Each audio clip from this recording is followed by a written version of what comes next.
Thousands of marchers gathered Beyers Naude Square and government still open to negotiations on an alternative plan to e-tolling. I'm Lebo Changela with this news update. Thousands of marchers are gathering at Beyers Naude Square in the Johannesburg city centre, ahead of COSATU's march against the Gauteng e-tolling system and the use of labour brokers.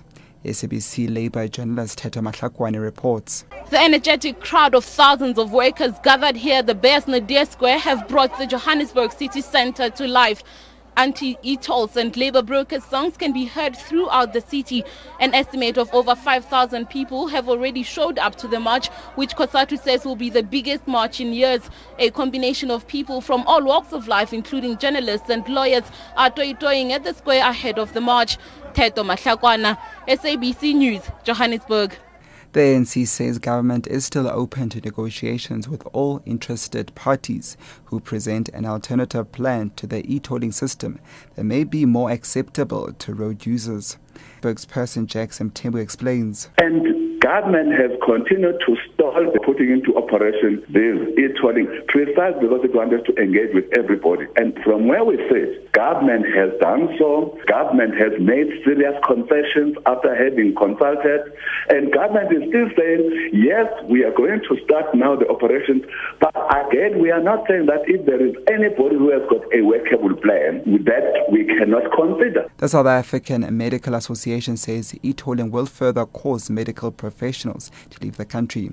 SAMA is encouraging their members to join today's COSATU strike against the use of labour brokers and Gauteng's e-tolling system. Chairperson of Public Service Doctors at SAMA, Dr. Poppy Ramathuba, says e-tolling will have a detrimental effect on their members who travel between hospitals, especially during emergencies. We know that our members will be directly affected. As you will know that most of us have to drive to work, and we will be driving on that particular road, and it will be costing us a lot of money.